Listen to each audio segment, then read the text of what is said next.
我哋而家夠，而家夠。It's time for the meeting.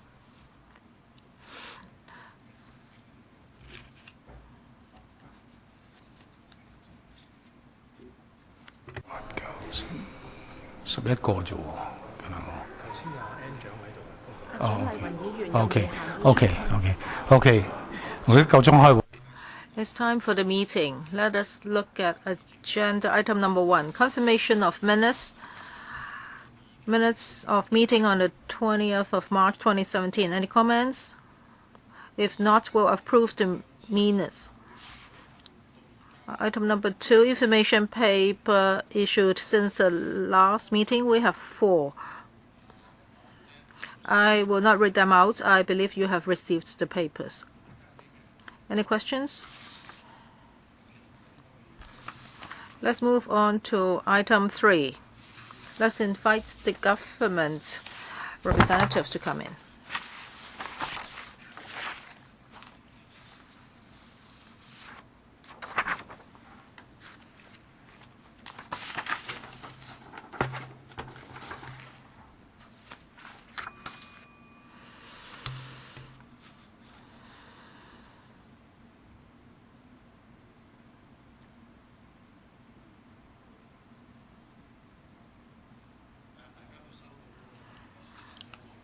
I believe you've all got the list of outstanding items for discussion and list of follow-up actions. They are CB bracket 2 1368 bracket 01, CB bracket 2 1368 bracket 02.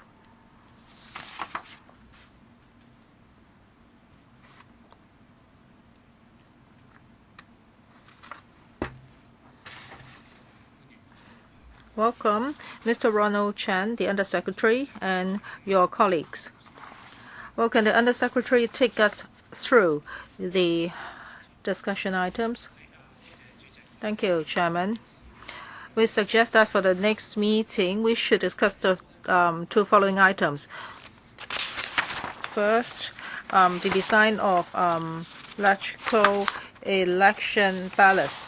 Well, at present, it is stipulated in the law, and for the Electoral Affairs Committee, it pointed out that as the number of voters is getting more and more, the size of the ballot paper is getting bigger and bigger. As for the size of the ballot paper, it's a huge impact on the administration's printing, design, and transportation of it. So the EAC hopes that we can look into the situation and see if we can do something. For example, on the ballot paper, can we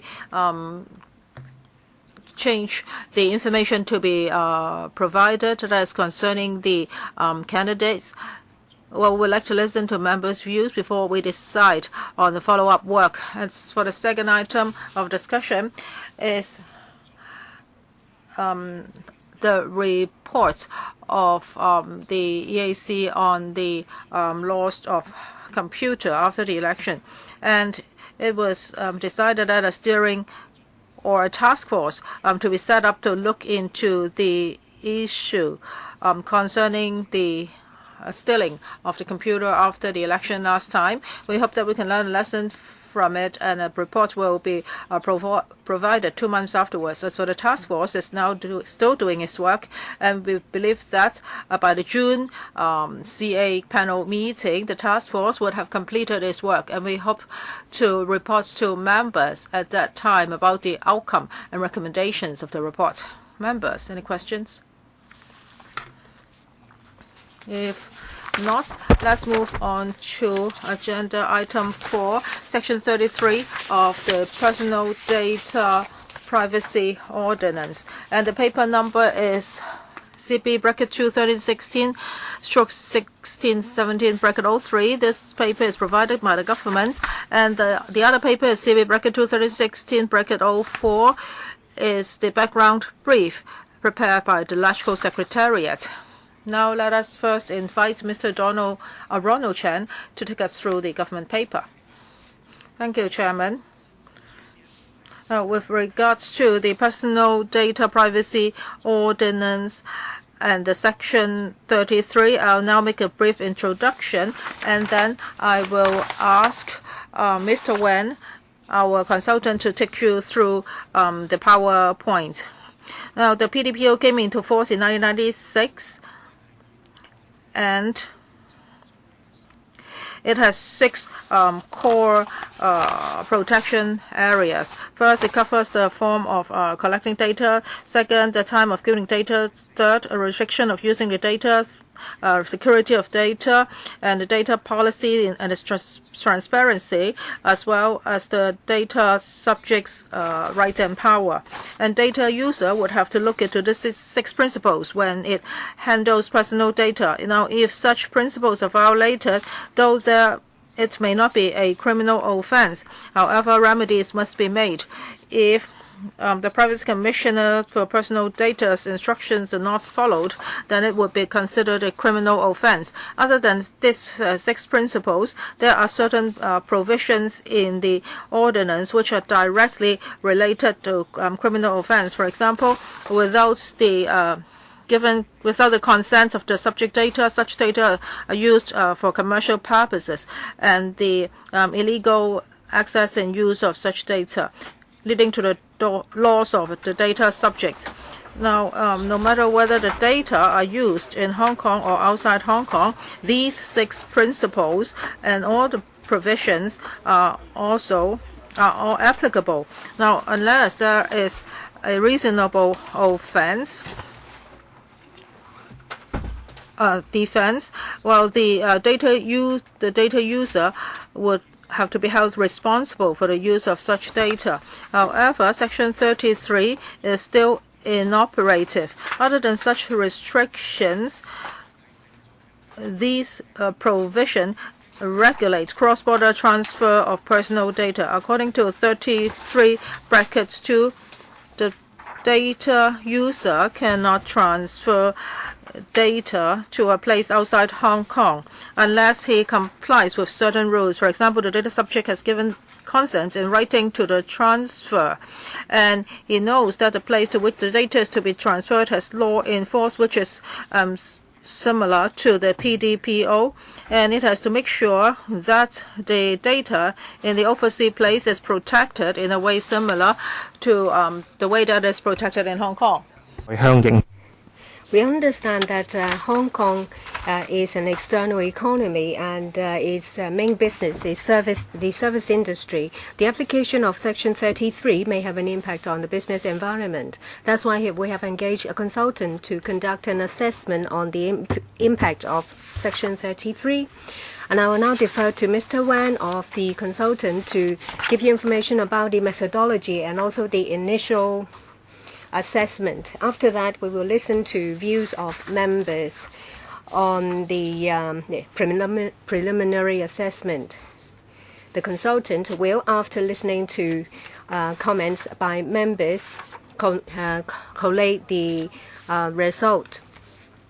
They will also further study into the issues raised by the sector. Mr. Wen, please. Good afternoon, everyone. Let me explain first of all to you the methodology. The first part, we have divided our approach into 4 phases. First, a project initiation, that is to pave the way for phases 2 to 4. In the second phase, we look into the existing market condition to find out how activities are conducted and whether there is any information transferred outside Hong Kong. And we, at the same time, conduct surveys, and we will also talk to the 4 major chambers of commerce to find out what organizations we need to have a more in-depth dialogue with. Phase 3 is an assessment of business impact. We conducted in-depth interview with various companies in Hong Kong with the potential of transferring information overseas. And the 4th phase is our report. And I will now defer to the stakeholders engagement approach. First of all, we have conducted some online survey to find out about the transfer of information, and also we have also talked to the 4 major chambers of commerce. That is the Hong Kong General Chamber of Commerce, the Federation of Hong Kong Industries, the Chinese Manufacturers Association, and the Chinese General Chamber of Commerce. We have had 29 interviews with them, covering different groups, including finance and insurance, information and communications, transportation, storage, postal and courier services, professional and business services, retail, accommodation, and food service, as well as manufacturing sectors. You can see here we have divided the sectors into different subgroups. So, say, for example, trade associations, large corporations, and SMEs. We do that because the operation and the business environment for large corporations and SMEs are different, and we would like to know more about the impact of the enactment of the section.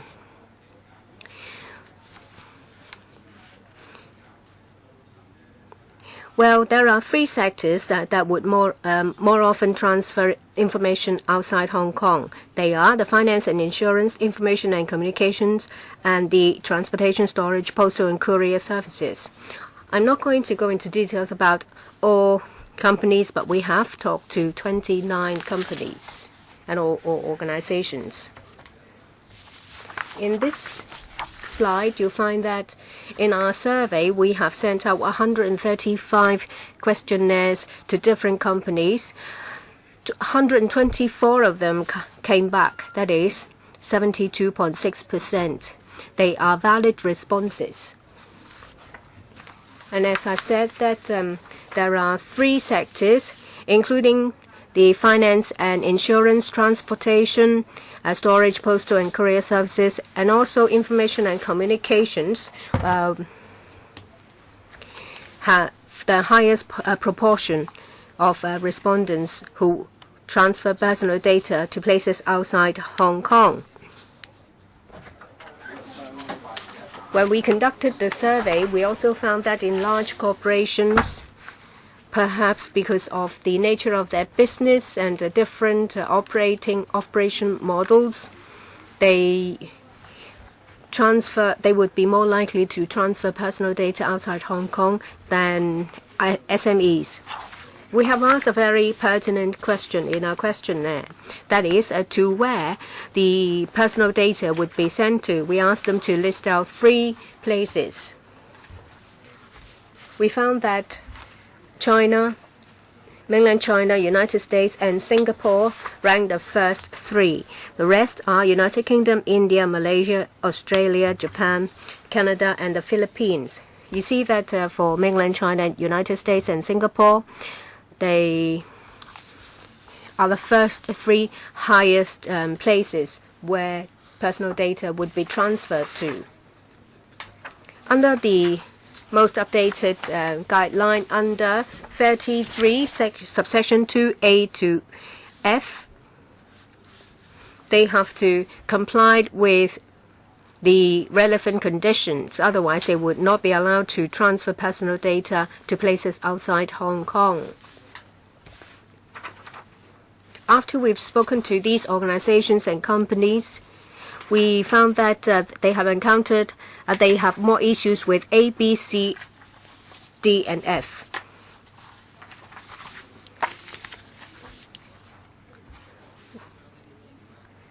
Well, according to Section 33A, it says that there will be exemptions if the information is sent to places on the white list. However, when we speak to companies, we found that the respondents are not very sure about what countries are on the white list. And so far as we know, there is no finalized white list. So they don't know whether there is any direct impact on them by sending the personal data out. There will be a time when the white list will be updated. perhaps they have sent personal data to certain places on the whitelist. There may be a change a few years later, and they may be affected as a result. And so far, they can't assess the impact they will have. In relation to Section 33, bracket 2b, which states that if the personal data is sent to a place where the law there is substantially similar to the purpose of this ordinance, it will be allowed.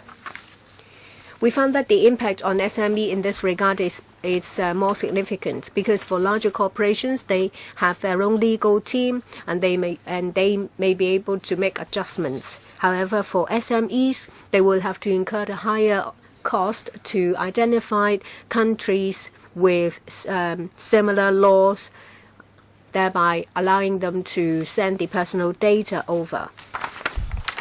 The third area, that is Section 33(2) bracket C, which specifies that transfer of personal data can be done with the data subject's consent.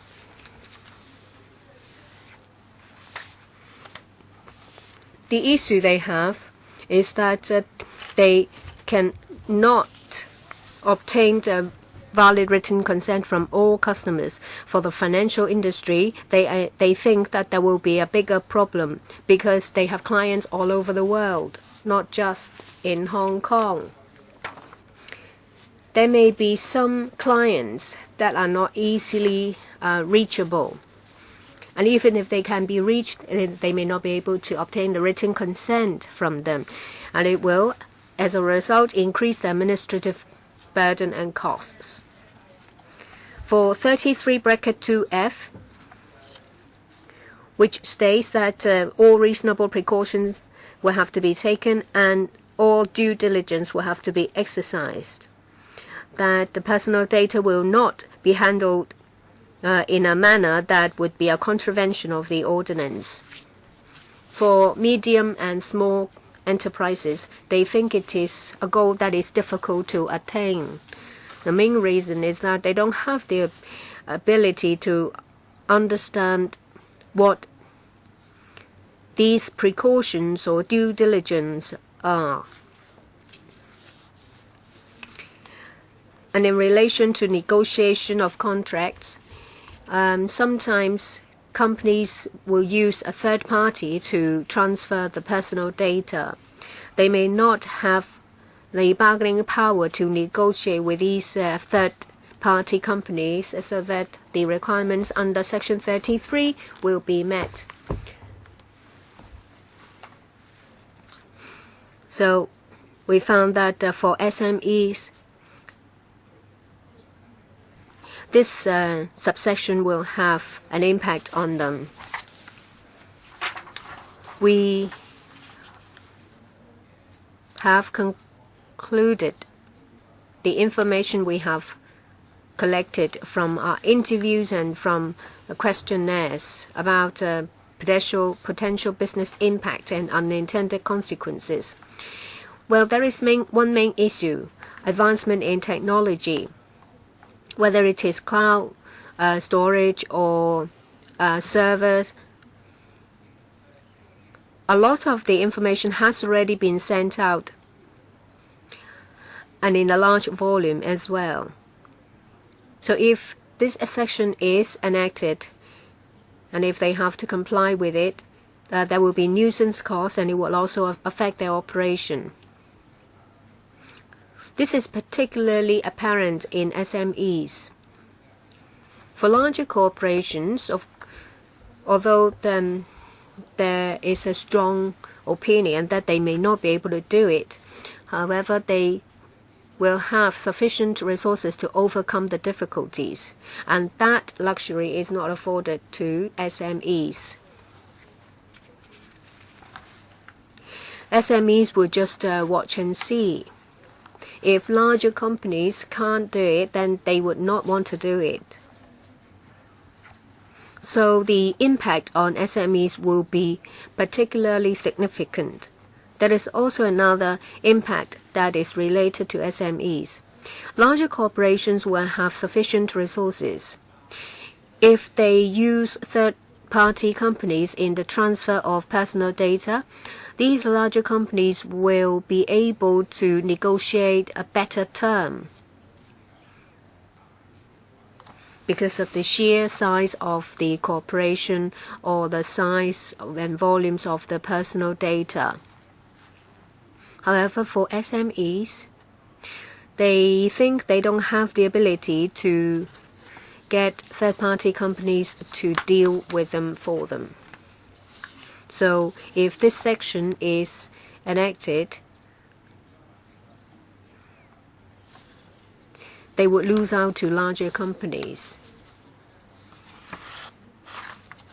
We recommend to the government that before the application of Section 33, well, they have to take into account technological development, because when the ordinance was first enacted, it was about 25 years ago. And in the meantime, there has been a lot of changes in technology. Whilst protecting personal privacy, they would like their operation to be undisrupted. And the government should also consider the coverage of cross-border transfer of personal data. And on top of that, the difficulties foreseen by the trade. That's all for my presentation.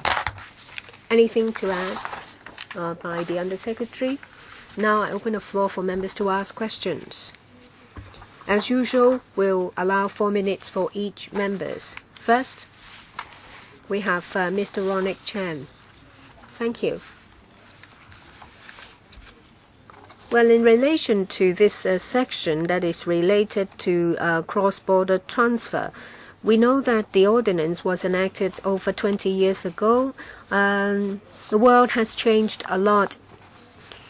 In the financial services, we have FECA, we have joint reporting, financial reporting, anti-money laundering, and anti-terrorism financing. With so much changes, apart from consultation and a study, will the administration consider amending the ordinance appropriately? That is, not the original Section 33, but a modified one. And even they should even take the chance to review the entire ordinance. My second point, well, it was mentioned that it seems that larger corporations would adapt with more ease. They may have to change the computer system, they may have to put in place training, and it all takes time. Have you looked into this? How long will the grace period be? Say, for example, 18 months, 24, 36 months after this section is enacted to enable transition. Most businesses in Hong Kong are SMEs, but they have the least resources. Well, even if you we've waited for 20 years, there will be problems. Even if you wait for another year, there will still be the same problem. Will there be resources given to SMEs to help them to comply with this section? The next time when the administration report to us, would it be 4 years, 5 years, or 20 years later? Thank you. And I thank Mr. Chen for his question. As I said in my opening speech, today we're here to listen to views of members. After that, the consultant will fine-tune its final report. The Commissioner for Personal Privacy will look into it. When we receive the final report and the study of the Privacy Commissioner, we will consider the feasibility of Section 33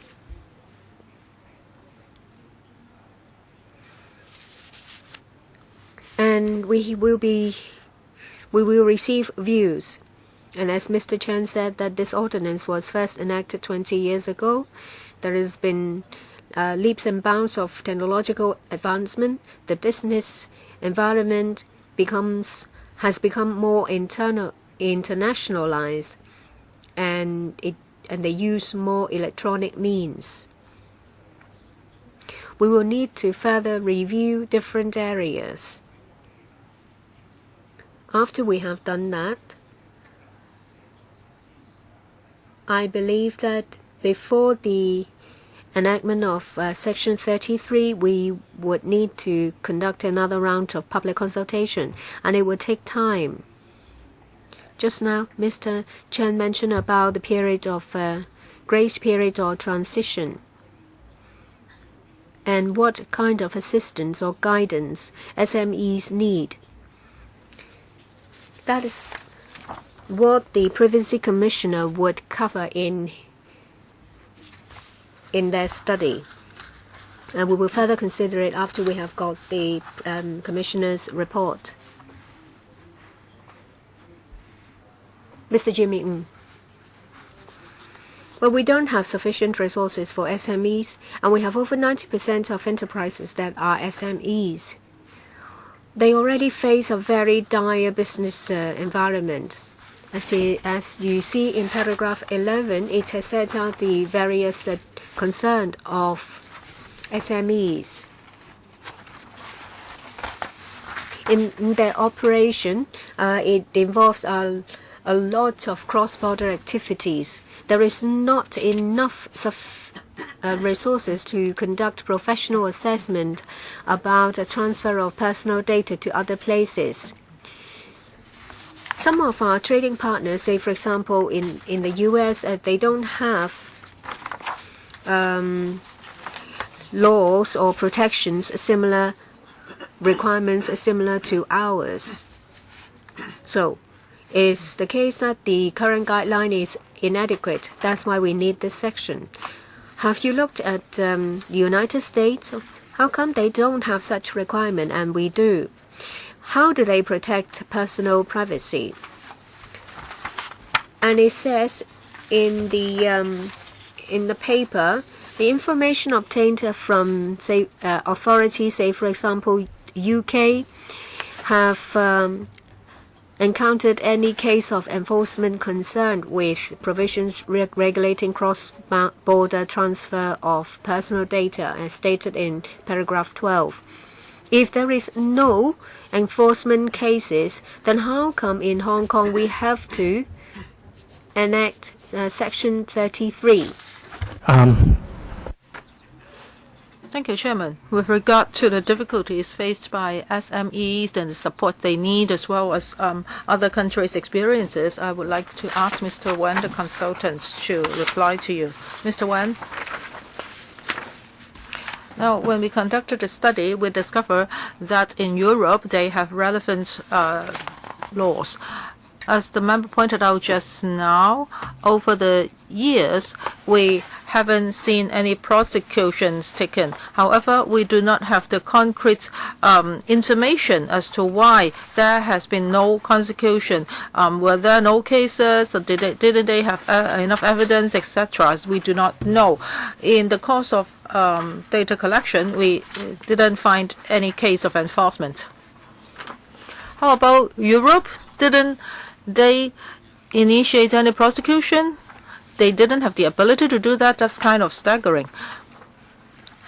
Well, just now I had other questions. In the US, they do not have this kind of requirement, and they are our third largest or biggest destination. So why do we want to rush into enforcing this provision? Now, for Mr. Ng's question, well, this piece of legislation came into force in 1996.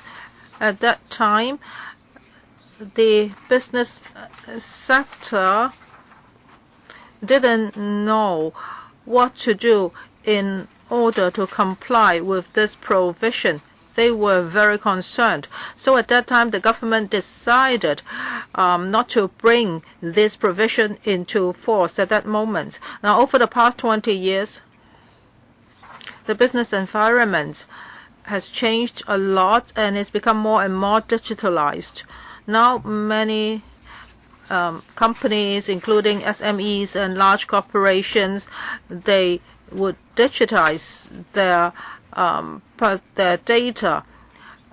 In particular, they are also using cloud transfer. They use that on a daily basis. We understand their concerns. We are not saying that we will take any action right away. After listening to the views of the community and the business sector, we understand that we really have to look into the business environment and the impact on SMEs. And after all these, we will decide on the next step. So when the government legislates, you would have to understand this. That is, the law is to serve the people, not to bring troubles to the people.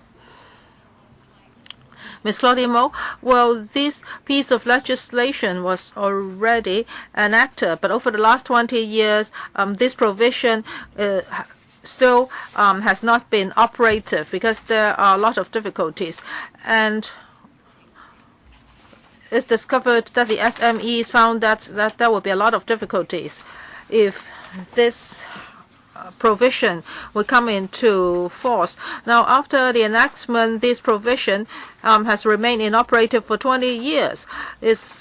Well, some people may say that you should delete it if there are so many difficulties. Well, this is the internet era. We have to defend our privacy. However, to achieve compliance, there are a lot of difficulties. This may not be too harsh for large operations. You just hire several more lawyers and everything will be done. Well, for mainland China, we know that. And also, the study has proven it. That is the top location to which personal data are transferred. And also, to mainland China, they have the biggest internet police team. And it is reported that in mainland China, they really know how to make use of apps. They know where you've been to last night, whom you've seen. They know everything. So this is far from ideal. So question number 1 about the white list. I want to ask the consultants because the government will not answer me. So consultants, we have one country, two systems. So for the white list, shouldn't we take China out? And also for big companies, servers, many of them are overseas. If I were running a big company and my server is in India, then would it be possible that a third country can obtain personal data from my server in another country?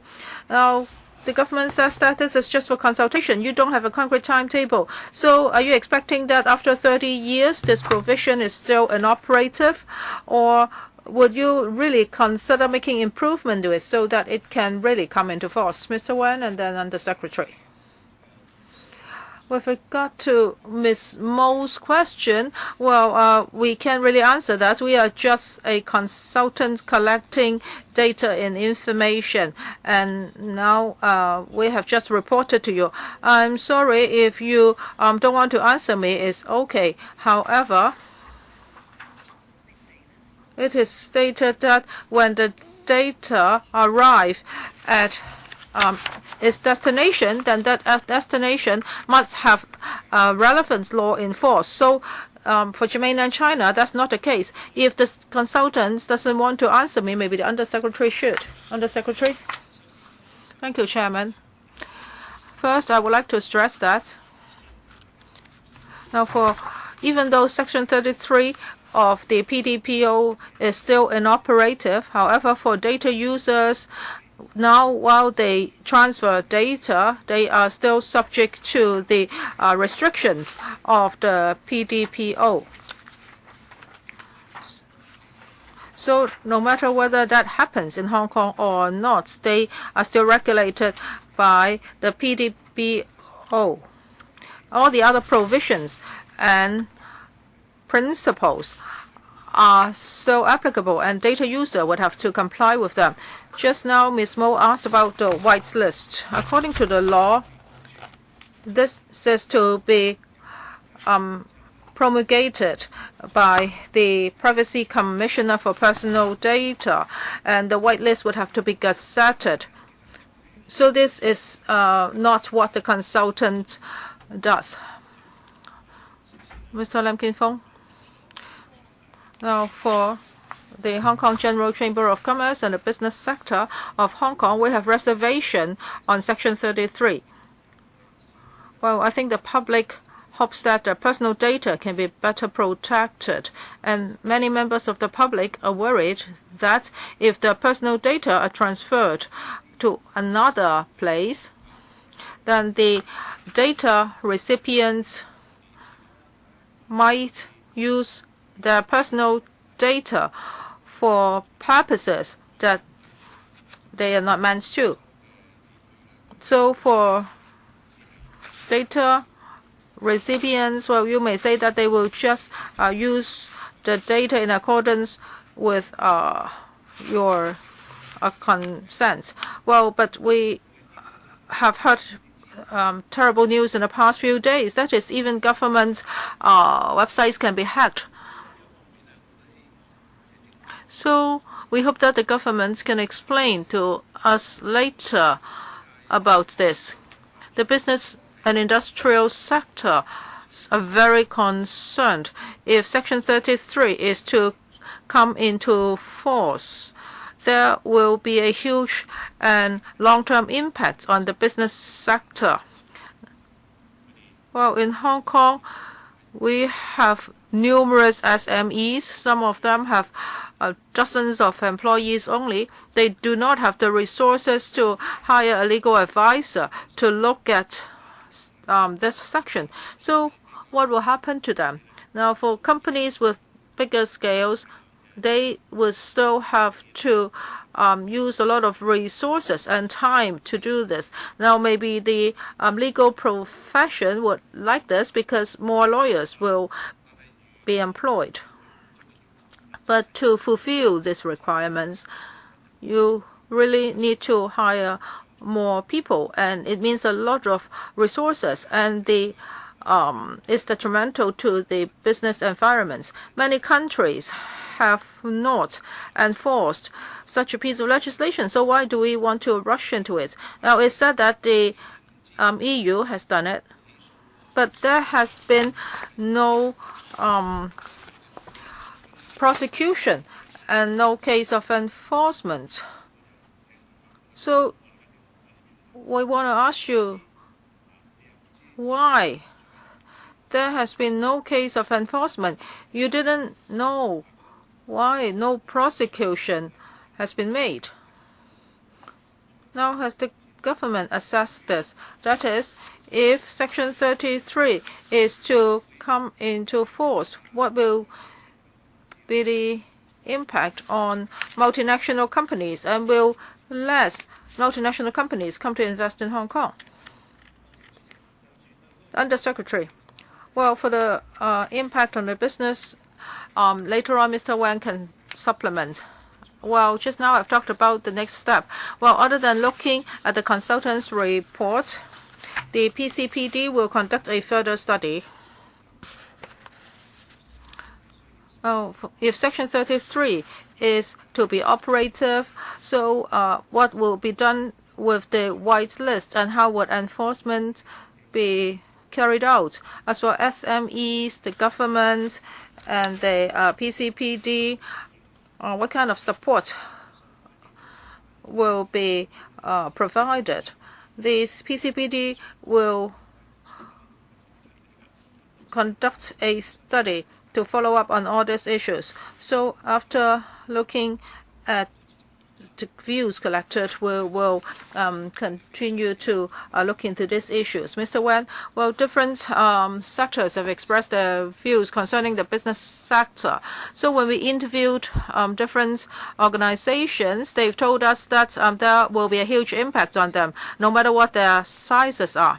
So if they are, well, making a certain investments, they may have to send data overseas. And if they cannot satisfy their customers, then the customers may try to look for another country where it's less troublesome to make investments, so that business will go elsewhere. And also for internet business, well, a lot of companies are doing online business, and data have been sent overseas already. So if this section is to come into force, there will be an impact on their online business. Mr. Charles Mock. Now for Section 33, as to, well, it has already been enacted. So when it be brought into force, I think a lot of people would think that personal data are very important, and if the data are transferred to other places, and if such places do not have a relevant law in force, then they will think it's very risky. This is only reasonable, but the fact is that the reality is that for many sectors, because of the use of internet, now a lot of data have already been transferred to other places. Now this provision was enacted 20 years ago, and the world has changed. These few days we have been talking about software which was produced 20 years ago. So if you use such a software in your computer, there will be a lot of problems. This is very closely related to the IT profession. Many members of the profession, well, in the early days, supported this section, but in recent years there have been a lot of changes because the world has changed a lot. Well, yes, 20 years ago there was internet. However, things were separated. You have server, and if cache, they at different places. However, now we have the cloud technology, so things are totally changed. So if we suddenly want to bring this 20-year-old provision into force, then there may be problems. Then you will turn Hong Kong into an island that is separated from others. Well, having said that, we see that similar laws in other places have been evolving in the past 2 decades. This is the trend, and we have to balance personal data protection against the implementation of an old piece of legislation.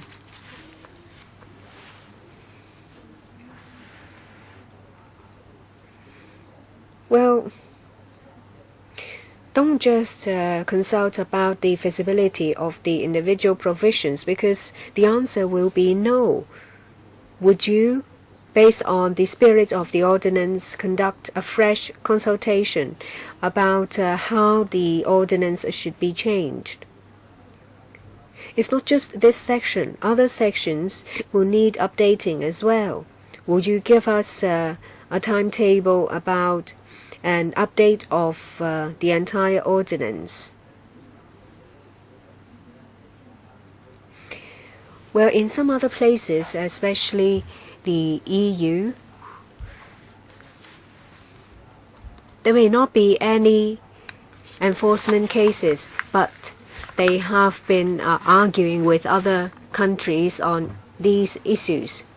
Are you concerned that we will not be on their white list and we will be isolated? Perhaps you need to give some time for the Undersecretary to answer. We have been monitoring progress related to protection of personal data, say for example, requirements of other jurisdictions, advancement of technology, etc. As I have said, well, when the consultancy report is finalized, And after the further study of the Privacy Commissioner, we will further consider whether Section 33 is feasible and whether there needs to be any amendment. Let me add this. Mr. Mok mentioned about overseas jurisdictions. So far, we have not seen any enforcement cases of cross-border transfer of personal data. There are relevant provisions in the EU, but we have not heard that companies that do businesses with EU countries have been affected. Well, if there is a requirement, if there is a certain requirements, then in the terms of contract, they will have to be terms that make sure that these requirements are complied with. So that means, in mainland, in the European countries with continental law, there has been no enforcement cases we have seen. Mr. Roy Kwong. Thank you. I am very concerned about a flaw in the system. Well, we have been receiving a lot of strange phone calls, callers speaking 普通话, calls coming from outside Hong Kong. And there has been cases when people found that programs like WeChat, Taobao, they collect Hong Kong people's information. And in 2016, we've learned about a case that overseas companies operating on the mainland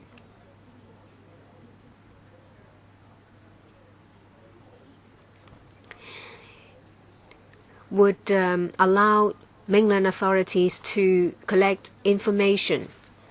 So I am concerned about this flaw in our system. When we download an app without knowing, we have given consent to give the information to B. And with the consent of company A, the information is transferred to company C. And in the end, the information may go into the hands of mainland authorities. Is that right? This is an outdated piece of legislation. Is there any chance that our information is stored on the mainland and is accessible to mainland authorities? Is that right, this understanding, Honour Secretary? It's difficult for me to comment on how other governments obtain personal data.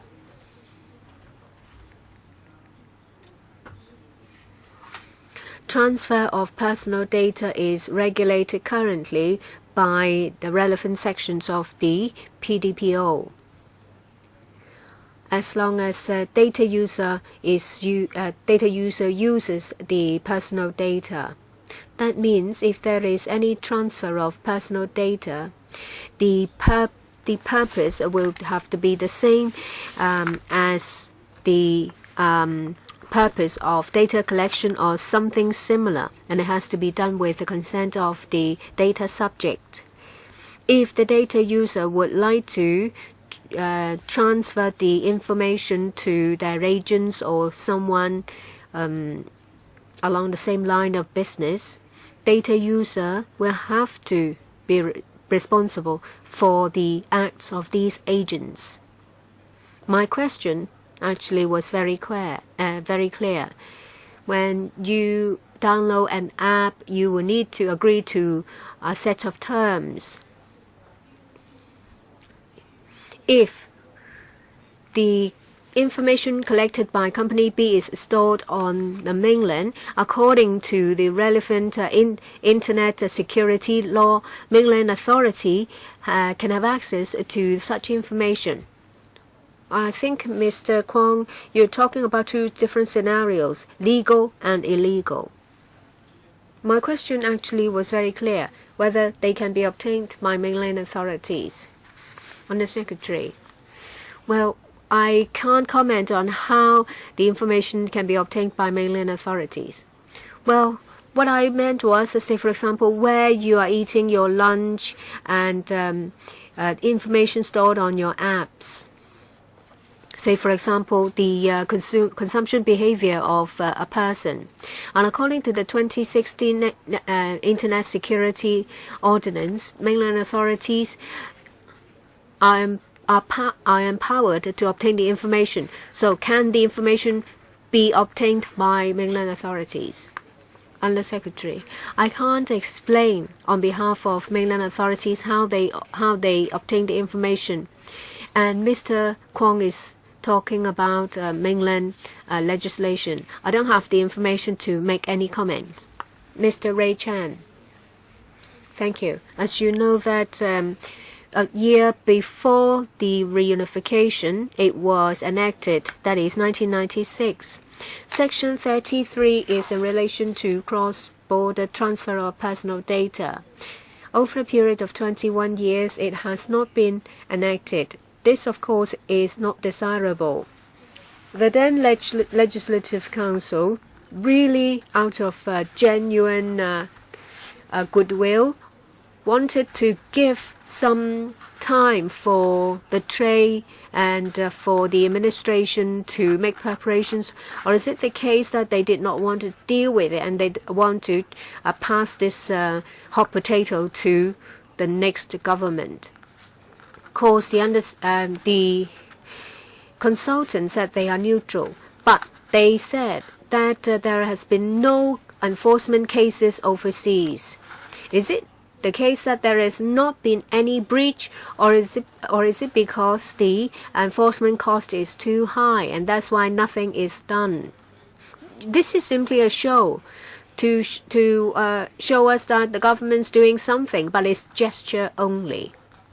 I don't think the Section 33 will be enacted. Of course, for the trade, the reality is that they want to do it last and do the minimum, whether it is the copyright ordinance or the Inland Revenue Ordinance. That's the same. The question I want to ask the administration, it says that the Commissioner in 2014 has promulgated a guideline in relation to personal data protection in cross-border data transfer. The Privacy Commissioner is not here, but the Chief Legal Counsel is here. I want to ask, is the government bound by this guidance? That is, if the government passes personal data to the mainland, do they have to follow this guidance? Well, if the Hong Kong SARG can't do it, they can ask the private sector to do it. What if the personal data is given to the mainland or even the mainland because there has been suspicion that there has been a blacklist with over 10,000 people being passed to the mainland, because every year that same amount of people have been denied entry to the mainland, and people ask where the information came from. Of course, most likely that it was given to the Macanese authority by the Hong Kong government. As you can see that there are relevant requirements and protections enacted in Singapore and also in Macau. So I want to know, well, who's to answer? The Office of the Privacy Commissioner or the administration? So Section 33 and also the guidance, will it be binding on the government?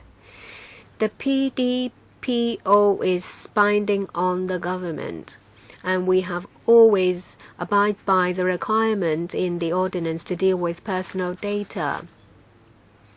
If there is a need to use, collect, or deal with personal data, we will, in accordance with the requirement, obtain consent from the data subject before we proceed. So, has the administration transferred personal data of Hong Kong people to other overseas jurisdictions. As I said, that the PDPO is binding on the government. So anything we do with personal data will have to meet relevant requirements. Mr. Leung Kwok Hong.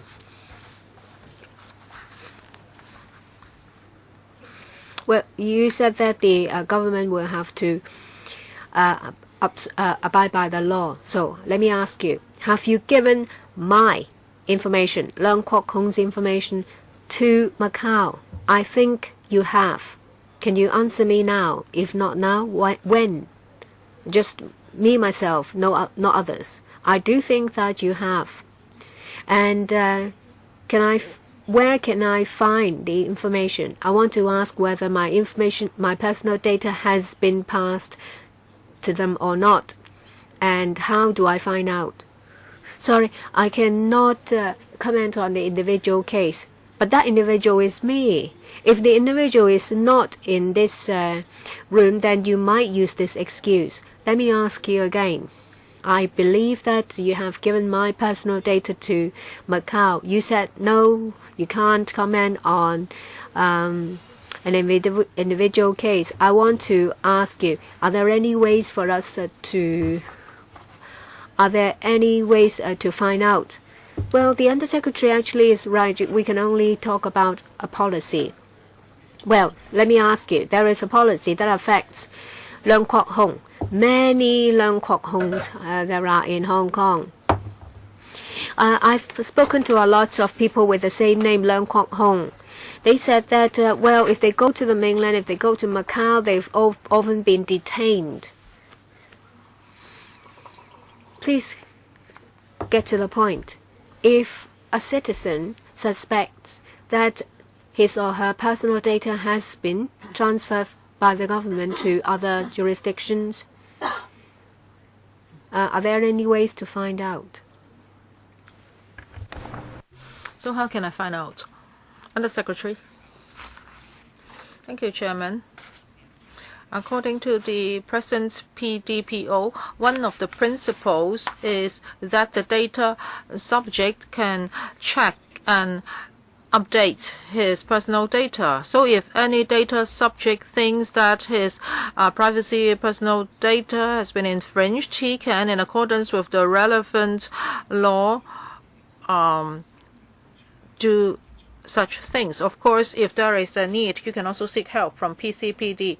So if I want to ask about the government, what can I do? What if a member of the public encounters such a problem? What procedures should he follow? Chairman, of course, the data subject can first ask the relevant department which has his personal data, and if he thinks there's any violation, he can file a complaint at the PCPD. Thank you. So now I would like to talk to the Security Bureau and the Constitutional and Mainland Affairs Bureau that there is a problem. Well, Chairman, there are always more solutions than questions, but there are always more excuses than solutions. So I really hope that more information can be revealed to me. Now I respect you more, Chairman. So this happened 21 years ago. Actually, I had a court case with you that is about the interception of communication. So now this piece of legislation is inoperative. What should I do? Should I seek judicial review? How can I ensure that justice can be maintained? This piece of legislation is inoperative. Shouldn't we just fold it? Now it has already died. Now only ashes are left. Well, Chairman, as I said just now, our future work will be like this. That is, after the consultant has completed its reports and the PCPD has completed its study, we will consider the way forward. Mr. Chang Wah-fong, For the PDPO, Section 33, it was enacted in 1992, but it remains inoperative after 20 years. Maybe there are different reasons, for example, security. Has the government assessed this? That is, do we really need this section? Society is more advanced. We have CEDB, we have Flickr, we have tax information exchange. So if we are going to regulate cross-border transfer of personal data, what will the impact be on SMEs if they want to expand overseas? Under Secretary. Now, if this provision is to come into force, just now the consultant has already explained about the impact on businesses. Maybe I'll ask the consultant to explain further. We have been monitoring the progress in the world, and we understand that technology is very different now from 20 years ago when the piece of legislation was enacted. So that's why the provision has remained inoperative, and we have also asked the consultants to conduct a study into it. So after all the studies have been done, we will consider very carefully as to whether this provision is still applicable nowadays. And we would also consider whether amendments should be made before its application. Mr. Wen, anything to add? Well, Chairman, I would like to ask about the transfer of personal data to a third jurisdiction. So if a data center is in another jurisdiction, however, the data center is owned by me, should I allow that place government to check my data center? Would my data center be regulated by Hong Kong law or the law of that jurisdiction? I'll ask Ms. Brenda Kwok of PCPD to answer the question. With regard to data center, now if a company puts its data in an overseas data center, then the company would have the power of control. If it asked another company to take care of the data center, then the companies should still make sure that everything complies with Section 65 of the PDPO. Now, if such personal data are handled overseas, so the company should comply with Hong Kong's PDPO.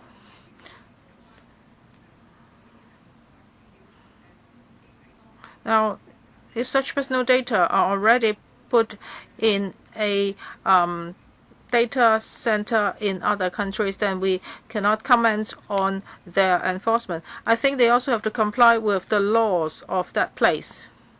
Any other follow-up questions, Mr. Cheung? Vice Chairman, earlier on, when I looked at this piece of legislation, I found that Section 33 has never been brought into force. Now, we didn't really know why. When I look at history, it seems that the PDPO came into force in 1996, but Section 33 remains inoperative. So after so many years, has the government considered this? I've been listening to other members and I have read the paper.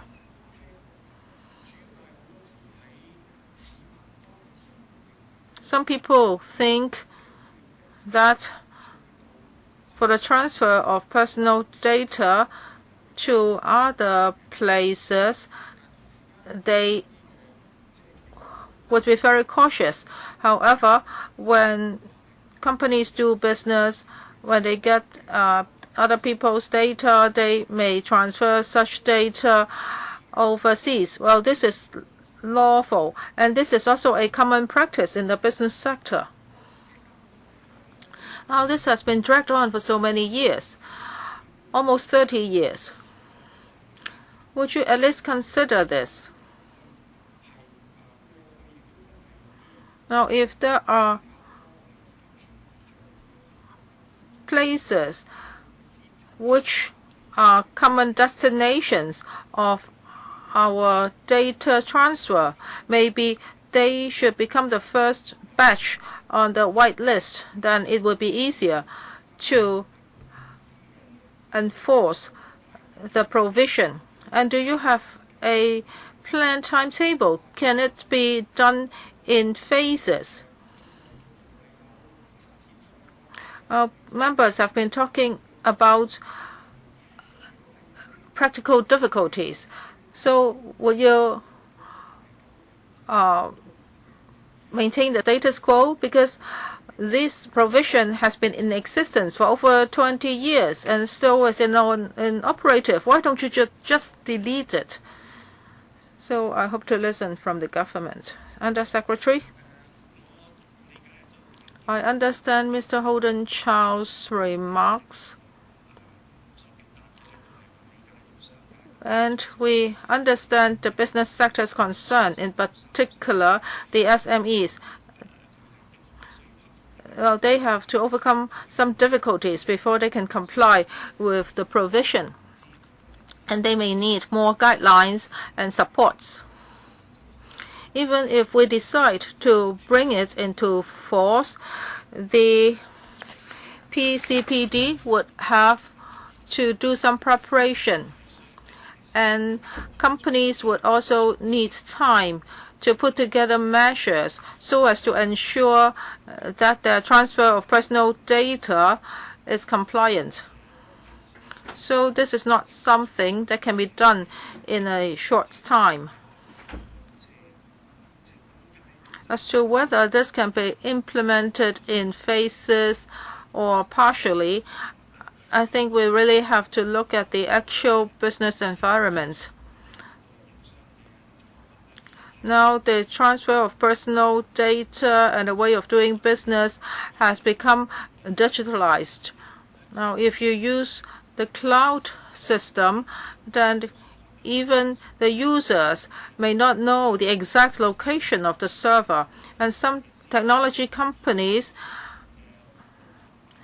may put their data at different places.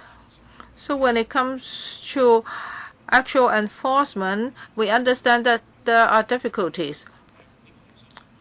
So we really have to look at the details concerning the actual implementation. We understand that there are a lot of difficulties. Due to time constraint, there will be no second round of questions. Because for the next item, I think a lot of members would like to speak. Let me draw a line here. Who would like to ask the first round questions? Mr. Poon Siu Ping. I'm sorry, not your turn yet. Mr. Poon Siu Ping, and then there's no more member. Okay, first, Fernando CHEUNG.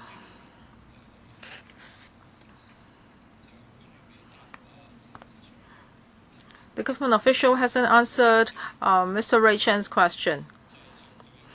Has the government put together a guideline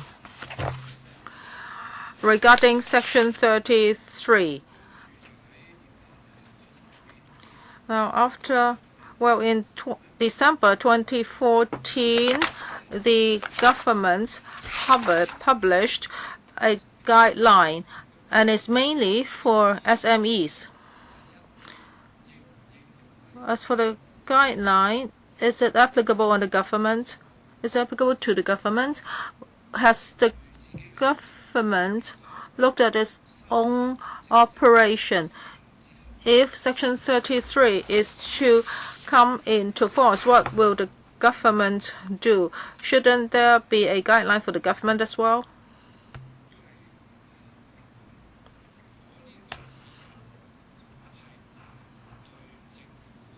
If the guideline is not binding on the government, then will the government put together a guideline for itself as soon as possible? Under Secretary, as for the PDPO is binding on the government.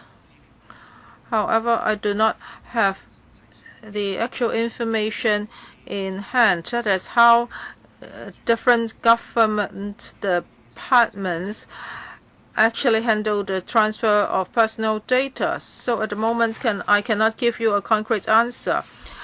I want to reiterate that the PDPO does apply to the government. Well, however, for the past 20 years, this section has remained inoperative. That is about the cross-border transfer of personal data. Section 33, it has never come into force. So that means it's not binding.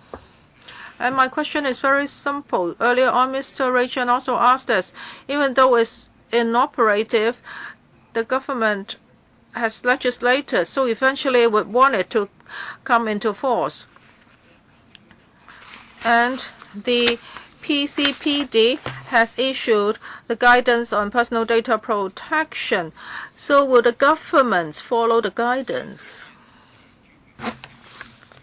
So for the PCPD's guidance, is it binding on the government? It's just a guideline. I do not have the information at hand now as to what government departments are doing with it. Now, for the Constitutional and Mainland Affairs Bureau, of course, we will be very careful about personal data. For our bureau, many members of the public, well, I think he's wasting my time. I want to ask you this. Would the government at least promise to follow the PCPD guidelines on personal data protection in cross-border data transfer, which was issued in 2014? If the guidance exists, would you promise to follow it? Please do not take me down the garden path. Please answer Mr. Cheung's question. As for the PDPO, is binding on the government, and when government departments handle the transfer of personal data, they must follow the relevant laws. Well, Chairman, you can see that he's taking me down the garden path. Well, if it is of assistance, we will follow it. I asked whether the guidance would be observed, and you've been taking me around the block. Well, I don't think you'll get an answer. So may I just say something? If you refer to the guidance of the Privacy Commission, you see that it mostly targets the business sector as to what the best practice should be. When the government deals with personal data, we have to observe a number of pieces of legislation. Let's hear from the legal advisor. According to the existing PDPO, when the personal data is collected, the data subject will have to be told how the personal data will be used and whether it will be transferred. And without saying so, and if transfer is made, then it is a new use, and such new use will have to be covered by the consent of the data subject. Say, for example, the Secretariat's approach is that well, we have collected personal information without the data subject's consent. We can't forward the information to anyone else, let alone outside Hong Kong. The government said that they are also regulated by this ordinance. I understand that what they mean is that without the consent of data subject, they cannot give the information away. Next, Mr. Poon Siu Ping. I want to follow up on what other members have asked. Paragraph 13, you will listen to our views. And you then said that the consultant will consolidate the final, will complete the detailed analysis and views provided by the trade and consolidate the final business impact assessment report. Any timetable? And it also says that the Privacy Commission will look into the issues and conduct a further study. Timetable, please. Under Secretary. Thank you. The Business Impact Assessment Report of the consultant. Well, the consultant will collate the views received today and hopefully give us the report as soon as possible. Any deadline? We hope that we think it will be done before the end of this year. And as to how long the Privacy Commission will complete their further study, let me defer to Ms. Kwok. Please turn on her microphone. The Commission will have to wait for the consultant's report, look into it in detail about the technical issues of transfer of personal data. Say, for example, in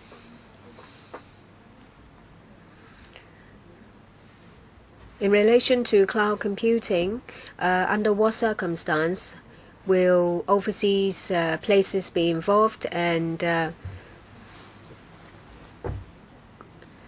how transfer of personal data will be involved. Then we will conduct an in-depth study. Well, if the consultant gives you a report before the end of this year, how much longer will you take before you can churn out your report? There are a number of issues to be covered by the report. We also have to talk to the financial services sector, to the insurance sector, etc. We also have to look into whether following the current guidelines required by the sector, in effect, is compliance with the section. We also have to address the issues raised by SMEs.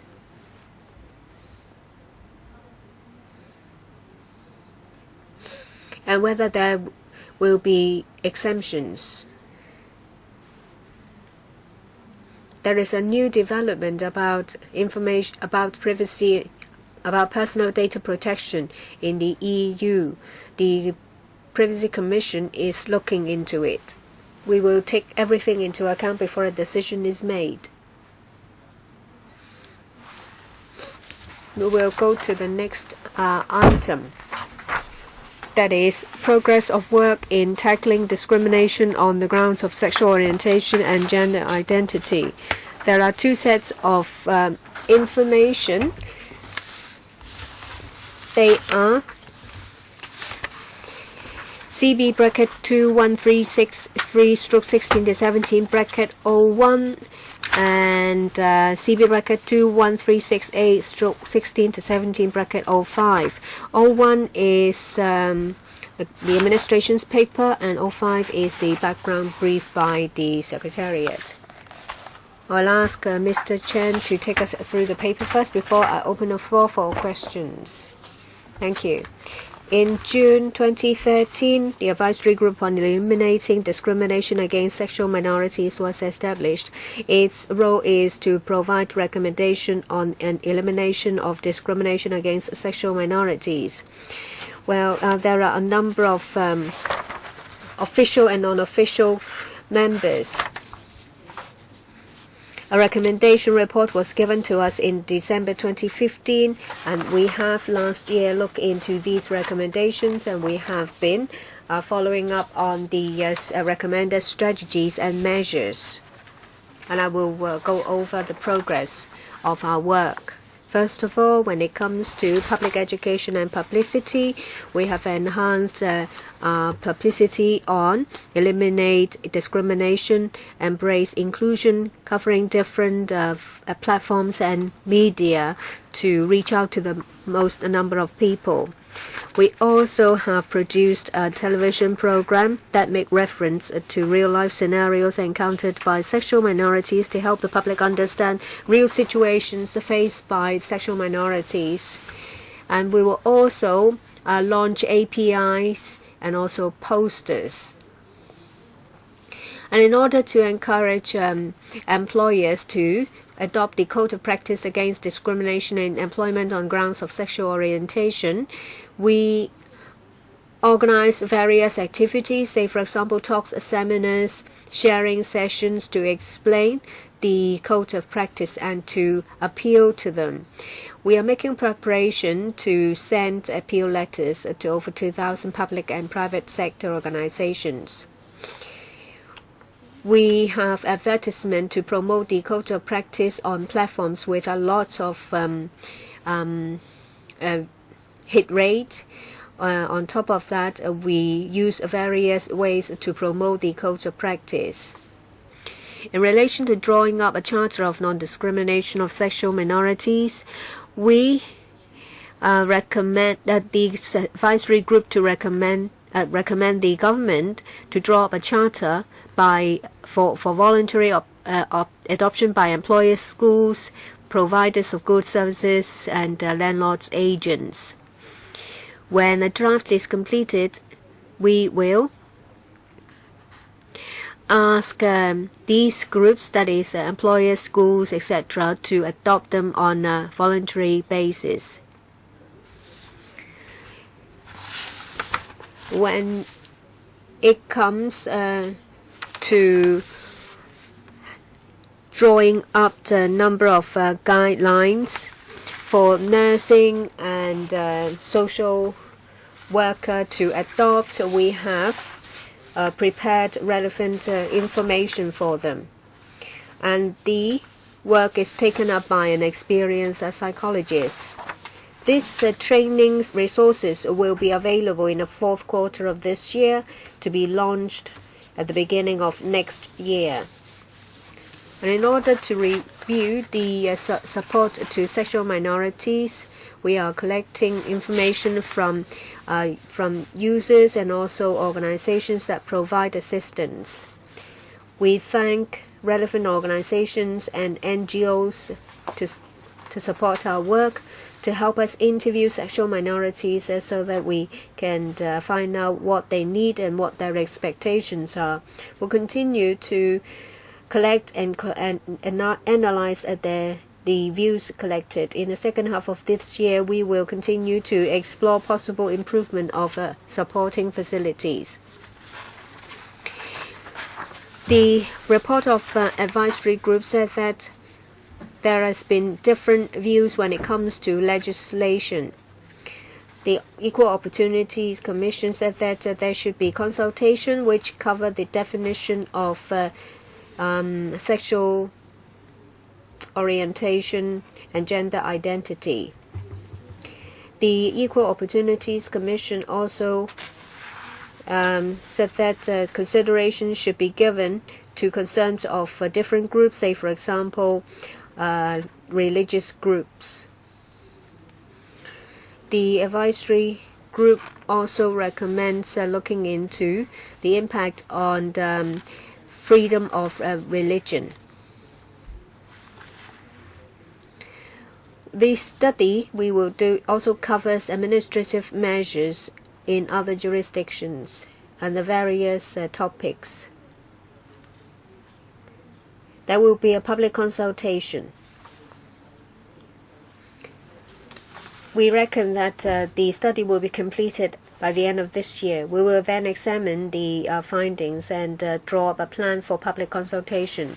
We'll continue to promote the elimination of discrimination against sexual minorities.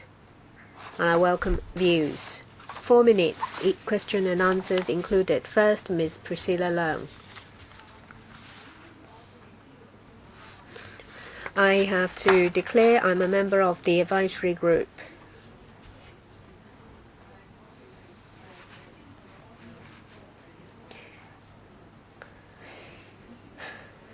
We've been discussing it for over 2 years. Many groups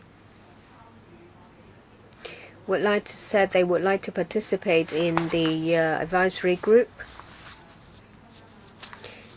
especially groups that do not support same-sex marriage. They want us to put it on the record that they were not allowed to join the advisory group, and they also said that their voices are of a small proportion in the views collected in the consultation, and that there should be studies into adverse discrimination and also freedom of religion. The government spends a lot of resources on APIs. Every time I encounter that, it sounds like there has been a lot of discrimination against sexual minorities.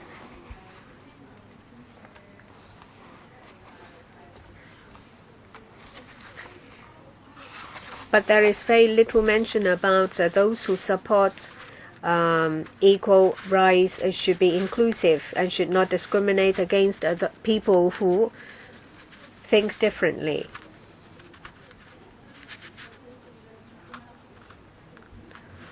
I think it should be fair. Both sides both views should be expressed. People who have a tendency for homosexuality, well, they have the ability and they may occupy senior position. I may receive requests for assistance.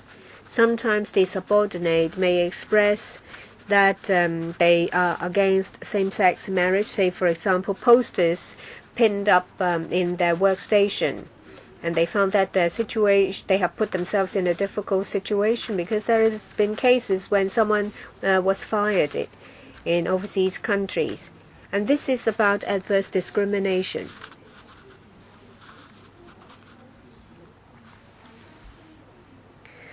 Would you spend more time and resources on this, just to be fair? It should not be one-sided. We accept the Charter as long as it is not mandatory and that you only encourage people to adopt it. Don't paint it as if discrimination is serious in Hong Kong. Reality is not what is painted by these APIs. And I think that the members of the public have quite strong views about these APIs. You need to be fair. Thank you. Well, I hope that the government can answer my questions concerning API. The API broadcasts on TV and radio. Undersecretary? I've heard Priscilla Leung's questions and comments. In the future, when we think about our publicity campaigns, we will think about it.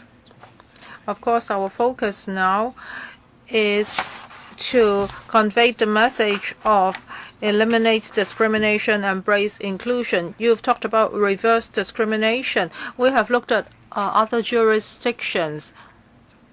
Yes, there have been disputes about this. So that's why we are conducting the study, and this is an area that the study will look at. And afterwards, we will scrutinize seriously as to how to enhance equal opportunity for the sexual minorities. And at the same time, we should respect religious freedom and the freedom of speech of other people. Mr. Nathan Law, today we are talking about eliminating discrimination on grounds of sexual orientation and gender identity. We have talked about this many times at the LegCo, and a report was concluded 2 years ago, and it was endorsed by the LegCo in early 2016. However, up to now, there hasn't been much progress when it comes to equal opportunity for sexual minorities. Now, you have talked about sensitivity training, and there will be a charter which would be adopted on a voluntary basis. I don't think this meets the community's expectation. I think the mainstream view is that we should legislate against discrimination on grounds of sexual orientation and gender identity. So I hope the government can start with the legislative process as soon as possible. Question number 1 about sensitivity training. Does the government have any plan to provide this training to certain sectors? And how are you going to conduct a value for money assessment? As for sensitivity training, now we conduct it in a focus group manner, and we have provided such trainings to 24 institutions. We have collected views from them. They include teachers, social workers, healthcare workers, etc. So we have been communicating with such organizations. We hope to understand what they think about our sensitivity training. Do they have any expectations of the content? Well, the trainings can be divided into 2 parts. First, generic training. They contain basic information, and also we also have domain-specific content for certain domains. So this should be more focused on certain professions. So after we've completed the draft training resources, they will be uploaded onto the internet. We encourage the relevant organizations to incorporate such training resources into their ongoing trainings. I hope the government can put more resources into this area. In particular, you should train more social workers and teachers, because young people tend to trust them more.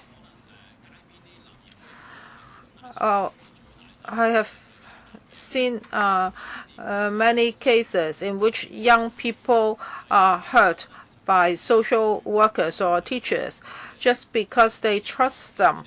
However, they may have experiences of discrimination, and sometimes their teachers or social workers will tell them that, well, being homosexual is a sin. So these people they trust actually hurting them.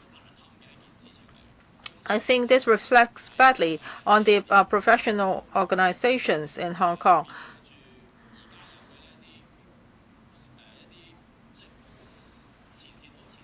These are frontline people.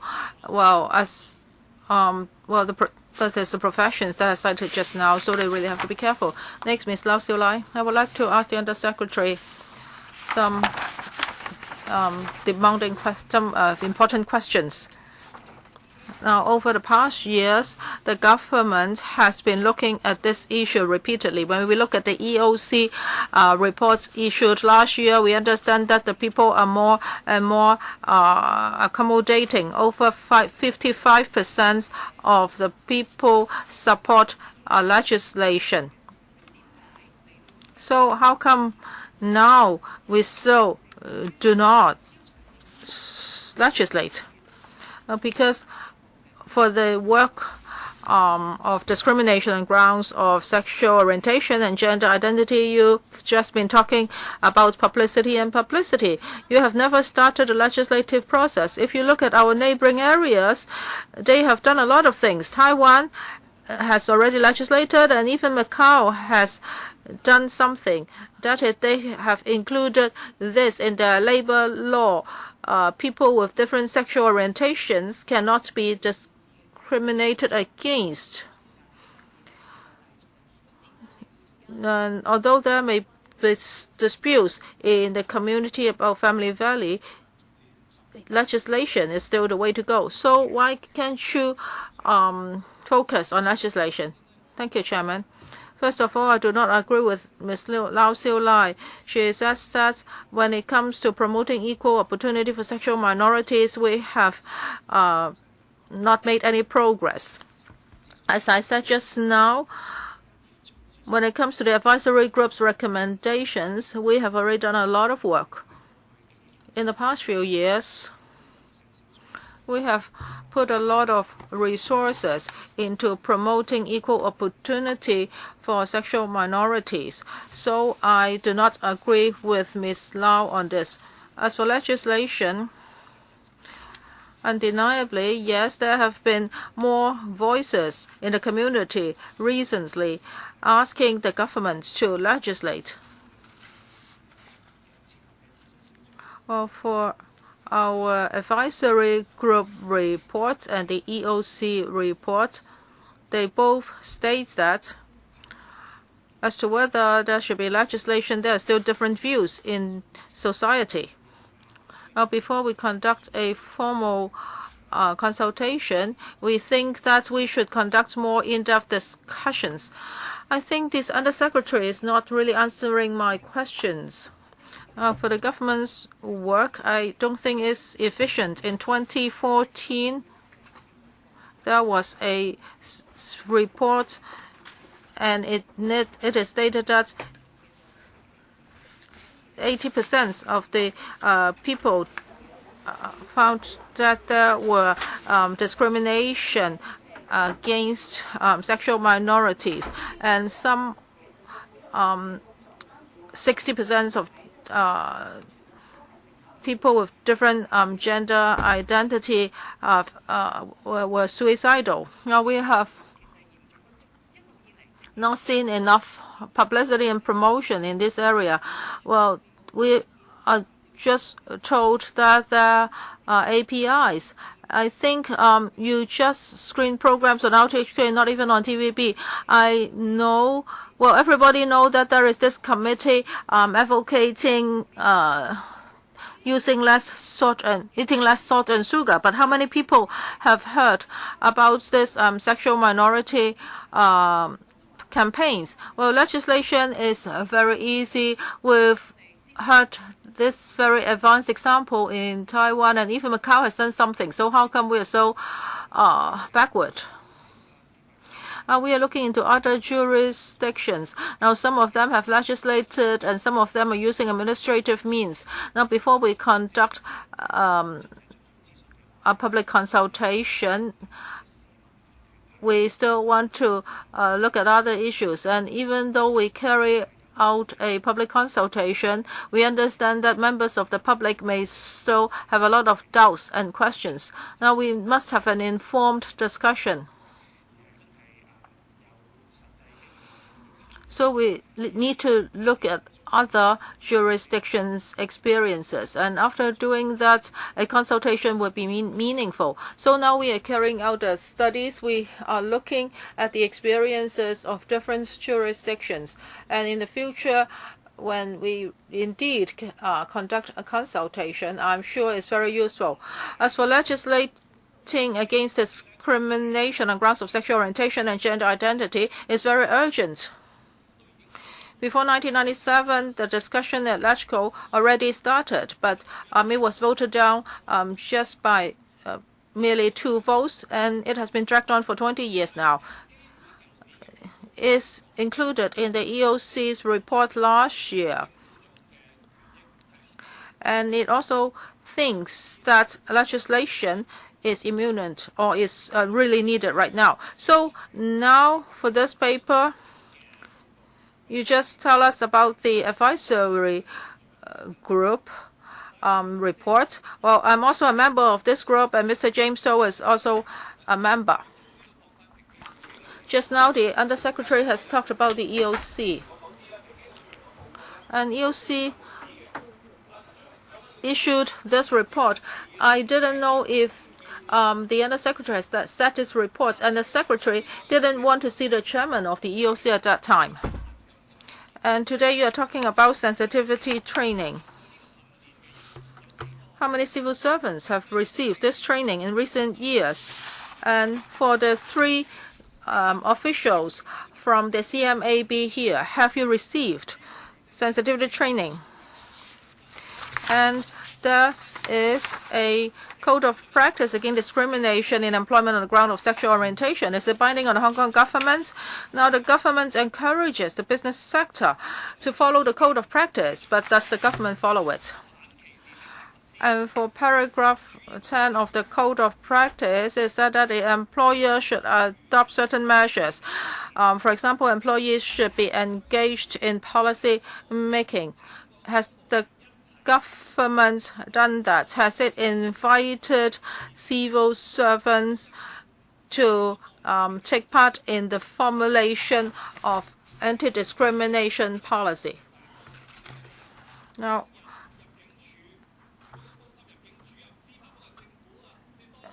well, it is great that you have this code of practice. That's why the senior immigration officer won his court case. So I think you must legislate as soon as possible. In your paper today, you have already given us a timeline. Well, the study will be completed by the end of this year, and then you will try to come up with a plan for public consultation. So, Undersecretary, what's the direction of the consultation? Will you still be talking about whether legislation should be made or how to legislate? Will there be an ordinance focusing on this, or will it be scattered in different ordinances?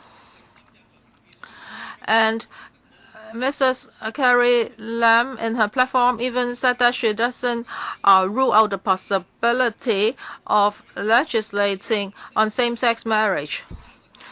Now, for same-sex partners, there must be a stable system. So I think studies and consultation should be done. Well, at the advisory group meetings, we were not even allowed to talk about them. Undersecretary, you have also attended our meetings. You must know about this. Undersecretary.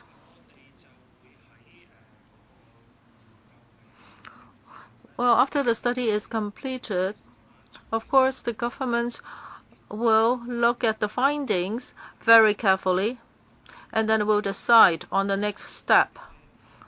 At the present stage, we cannot tell you any details concerning the public consultation, but I believe the government next term will definitely look into this issue. Fernando CHEUNG. Thank you, Chairman. For this issue, the government has been dragging its feet, studies after studies. So you just want the next government to handle this, and you won't do much in the remaining term. So now you're just relying on APIs and guidelines. You said that 200 local companies, including the government itself, has adopted the Code of Practice Against Discrimination in Employment on the ground for sexual orientation. So the latest judicial review case has made it clear that is the government has not followed this Code of Practice. It has adopted it, but it violated the Code of Practice which was formulated by the government itself. The government, but the court has made it very clear. You come up with this code of practice, but you don't follow it. Now we are still a long way from legislating. So after formulating the code of practice, there is no institution monitoring the situation, and even you yourself violated the code of practice. So can you tell me what other ways there are to make our society refrain from discriminating against people with different sexual orientation. In my opening speech, I have talked about measures to follow up the recommendations of the advisory group when it comes to the promulgation of the charter, guidelines, publicity, education, devotion of resources, improvement of support services, administrative measures and legislative measures used to combat discrimination. We have been doing a lot. In the past few years, when it comes to promotion of elimination of discrimination against sexual orientation, we do think that it's quite effective. Yes, resources have been used, but to no avail. I want to ask, you have guidelines, you have a code of practice. What then?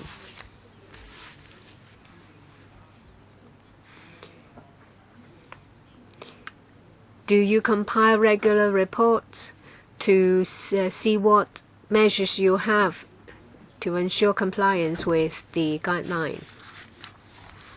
Well, the government actually also adopts the code of practice against discrimination in employment on the grounds of sexual orientation. Every year we promote this code of practice to different chambers of commerce, trade associations and organizations. Within the government, there are seminars, say for example, newly recruited EOs and AOs. So which government department is responsible for monitoring the implementation and also compliance? The code is for voluntary adoption. We are responsible for promotion. Trade associations, enterprises, public bodies and private companies may talk to us about their adoption. So it's just what they say. There are still 3 members who would like to ask in the first round. Because of time constraint, there won't be a second round. I will extend the meeting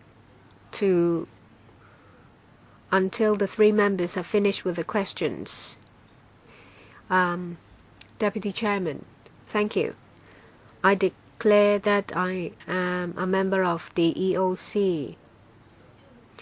In relation to protection of sexual minorities of people with different sexual orientation so they won't suffer from discrimination, in principle and the spirit are something that we agree upon.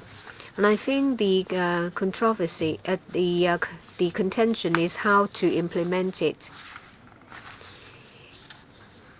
I would prefer charter or administrative measures or public education to eliminate discrimination instead of legislation.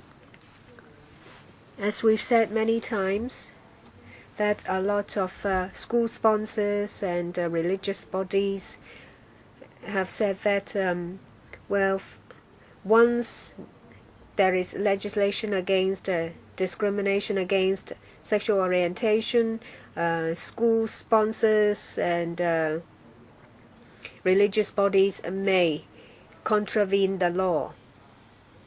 And that's the experience of overseas jurisdictions. Say, for example, should there be legislation? Well, what about textbooks? They may mention about marriage between a woman and a wife. A woman and a husband and a man. It may have to be changed. And some religious bodies may refuse to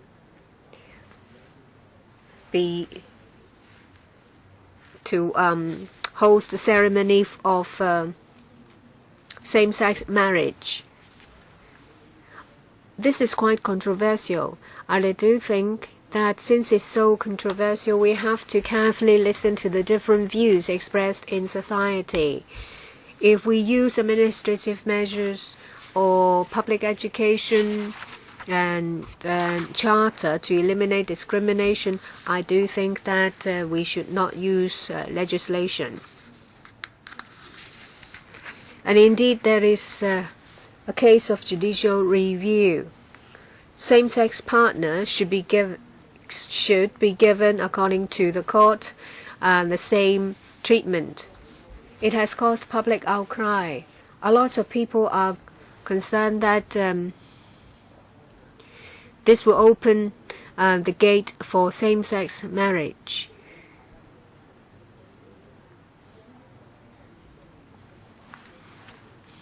If we proceed towards legislation against discrimination on grounds of sexual orientation, in the end, slowly, that means same-sex marriage will be legitimized. This is a great concern of people who have a traditional concept of a marriage.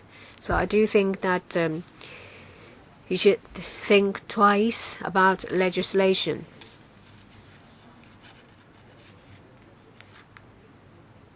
There are many people who hold views of how a traditional family should be. Next, Ms. Tanya Chan. Some members have talked about the code of practice.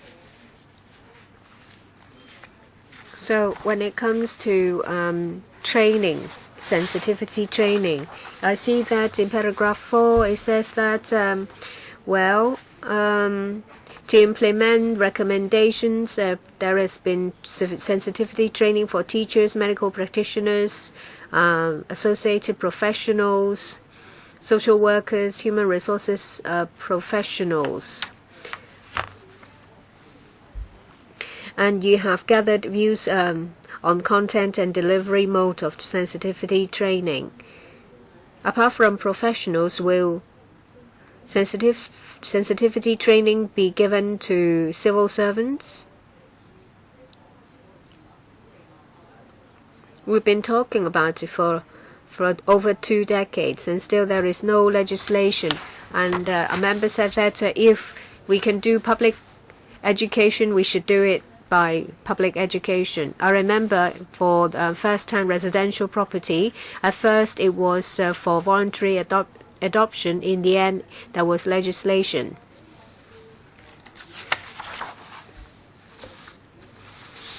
There are many jurisdictions with legislation against discrimination on grounds of sexual orientation. Some members mentioned about concerns of Christians. Well, there has been a survey done. Half of the Christians surveyed support same-sex marriage. Well, paragraph 10.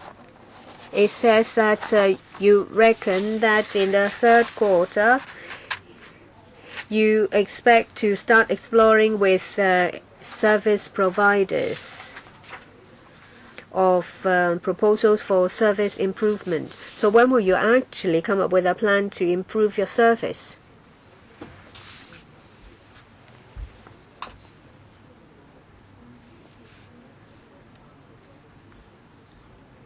When it comes to sensitivity training, after discussion amongst the advisory group, they think that there are 4 major groups: education, healthcare, social work, and human resources, that would work more with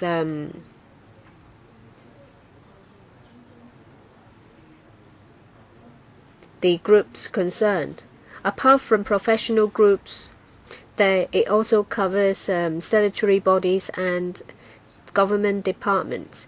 They will participate in the training.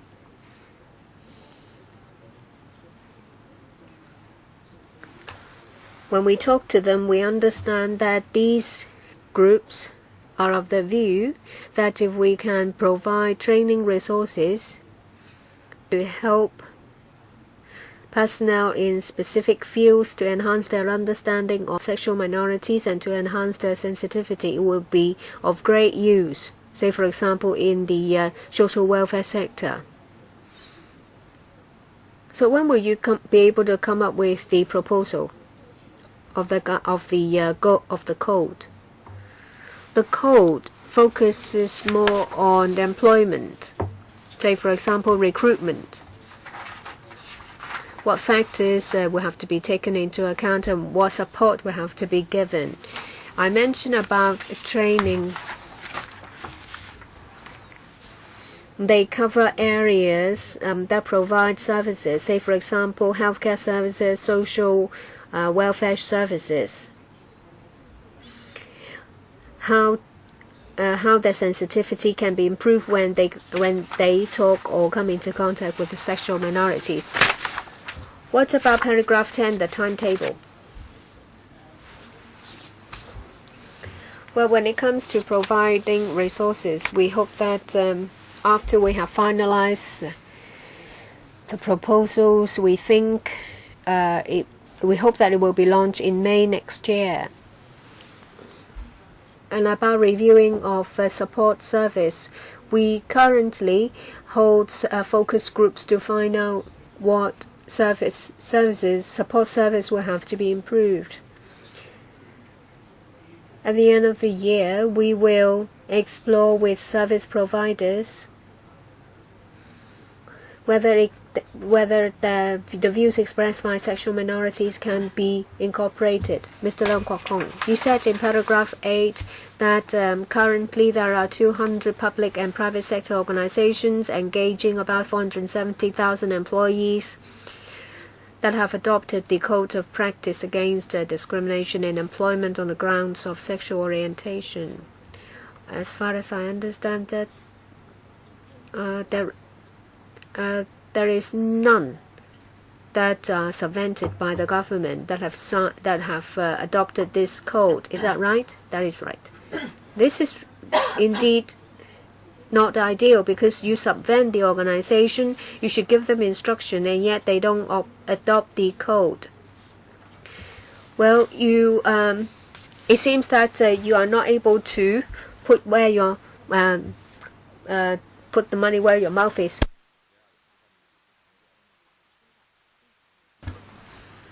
Well, if we can't attain the policy objective without legislation, then we have to legislate. Your policy objective is to eliminate discrimination against the sexual minority. Just like back in the days of Donald Tsang, when it comes to the minimum wage, at first there was a voluntary movement. And then we had Tommy Cheung, $20 Cheung, and in the end there was the legislation. Standard working hours. In the end, there has to be legislation. However, Mrs. Carrie Lam said she was not going to do it. The same applies to archive law. Well, without legislation, you won't do it. And there is a recent court case. The civil servant received instructions from you. However, he didn't act on behalf of the government, and the court is of the view that it constitutes discrimination. Is it the case that you have given that person an instruction which was ignored, or is it the case that that person did not ask you and hence did not receive any instruction? So please give me an answer. If that is the case, how are you going to deal with it?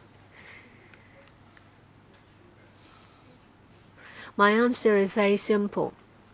Just now, Miss Priscilla Leung as Mr. Holden Chow said that people are very concerned. But you are the government. So, is it serious that we have discrimination on grounds of sexual orientation and gender identity? Which is more serious, discrimination against that, or adverse discrimination? You sound like we're in overseas countries. There is no discrimination here in Hong Kong, and it only exists overseas. Well, when it comes to discrimination or adverse discrimination and how prevalent they are, it's difficult for me to give you a qualitative description, a quantitative description. The advisory group actually has done some studies, and they found that there are discrimination cases against sexual minorities, but as to its prevalence, and well, if there is no discrimination, there won't be any adverse discrimination. But if we legislate for discrimination, then adverse discrimination is equally not allowed. Well, if there is legislation for discrimination, that means adverse discrimination is not allowed either by law.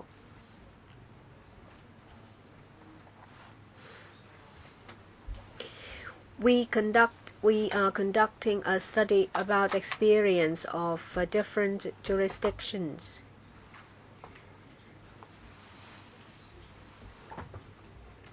We want to find out how we can eliminate discrimination against sexual minorities whilst respecting